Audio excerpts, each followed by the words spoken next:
21 का जो घ है कह रहा है निम्नलिखित आंकड़ों का बहुलक ज्ञात कीजिए। ये वर्ग अंतराल दिया हुआ है और बारंबारता दिया हुआ है। तो ये वर्गीकृत आंकड़ा है और वर्गीकृत आंकड़े के फॉर्मूले का यूज करके इस दिए हुए आंकड़े का क्या निकालना है, बहुलक निकालना है। 2 नंबर का क्वेश्चन है, चलिए देखते हैं कैसे सॉल्व होगा। क्वेश्चन में जो आपका वर्ग अंतराल और बारंबारता दिया था, यानी जो चार्ट दिया था वो यहाँ पे बना लिया गया। वर्ग अंतराल आप देख सकते हैं क्या था, 15 से 20, 20 से 25, 25 से 30, 30 से 35, 35 से 40 और 40 से 45 है।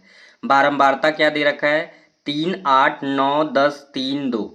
हमें निकालना है इसका बहुलक, तो लिखेंगे वी नो दैट बहुलक का फॉर्मूला हम जानते होता है L plus F1 minus F0।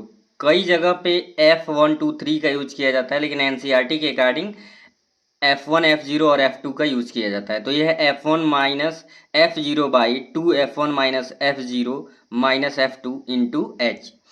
L F0 F1 F2 और H क्या होता है यहाँ पे देख सकते हैं। L को कहते हैं बहुलक वर्ग की निम्न सीमा, F1 को कहते हैं बहुलक वर्ग की बारंबारता। जो बहुलक वर्ग होगा उसी को कहते हैं बहुलक वर्ग की बारंबारता F1। F0 होता है बहुलक वर्ग के ठीक पहले वाले वर्ग की बारंबारता और F2 क्या होता है, बहुलक वर्ग के ठीक बाद वाले वर्ग की बारंबारता और H होता है वर्ग अंतराल की माप, यानी कितने का डिफरेंस है। अब ध्यान से देखिए, इस फॉर्मूले के अनुसार बहुलक वर्ग जानना हमें पड़ेगा कि बहुलक वर्ग हम लेंगे किसे। तो ध्यान दीजिए, आपको इस कंडीशन में जब भी बहुलक कहेगा तो आपको बारंबारता वाले वैल्यू को देखना होगा, जैसे 3, 8, 9, 10, 3, 2।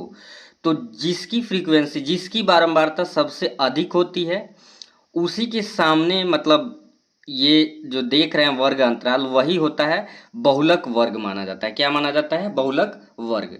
तो यहाँ 30 से 35 यहाँ बहुलक वर्ग हो गया। अब L क्या होता है, बहुलक वर्ग की निम्न सीमा। तो सबसे अधिक फ्रीक्वेंसी, सबसे अधिक बारंबारता 10 था, ये हो गया बहुलक वर्ग। तो ये होता है निम्न सीमा और इसे कहते हैं उच्च सीमा। तो L की वैल्यू ये हो गया 30 और जो बहुलक वर्ग है वही होता है उसी में F1 बहुलक वर्ग की बारंबारता, ये 10 हो गया।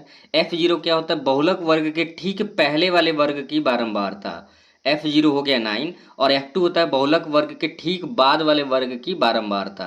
तो इस तरीके से L मिल गया, F1, F0, F2, यहाँ पे सारी वैल्यू लिख दिया गया है। अब आपका बचा क्या, बचा है H। H को कहते हैं हम, H को कहते हैं कि वर्ग अंतराल की माप। तो ये डिफरेंट जितने का होता है 15 से 20, 20 से 25, ये सारा डिफरेंस सेम होना चाहिए। अगर सेम नहीं है तो फिर उसको सेम बना के तब करना पड़ेगा सॉल्व। तो ये देखेंगे तो 5, 5 का डिफरेंट है, उसे ही कहते हैं वर्ग अंतराल। तो यहाँ पे आपका वर्ग अंतराल भी 5 आ गया, ठीक है।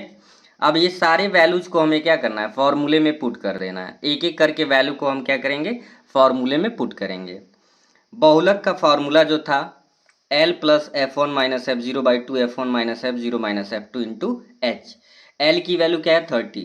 तो 30 प्लस F1 की वैल्यू 10 है, माइनस F0 की वैल्यू 9 है, बाई 2 F1 यानी 2 इंटू 10। फार्मूले देखते रहेंगे। F0 की वैल्यू देखिए क्या है, 9 और माइनस F2 की वैल्यू 3 है, इंटू H की वैल्यू यहाँ पे क्या है, 5 है, ठीक है। तो सारे वैल्यूज को रख दिया गया है।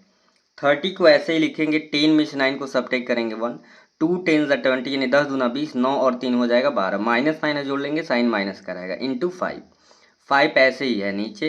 तो 5 के नीचे 1 लिख सकते हैं, ऊपर का ऊपर गुणा होता है, नीचे का नीचे। अगर ध्यान दीजिए 5 एक नम 5, 20 में से 12 को घटाएंगे 8, तो 30 तो ये पूर्ण रूप है यानी कि पूर्णांक है। 5/8 को डेसिमल में जब सॉल्व करेंगे, 8 से 5 में भाग देंगे तो यहाँ पे आप देख सकते हैं 0.625 आ जाएगा। 30 में जब जोड़ेंगे 30.625, इस क्वेश्चन का आपका करेक्ट आंसर है। आई होप आपको समझ आ गया हो। कोई भी कन्फ्यूजन है तो एक बार वीडियो को रिपीट करके देखें या कमेंट सेक्शन में उसको पूछ सकते हैं। Thank you.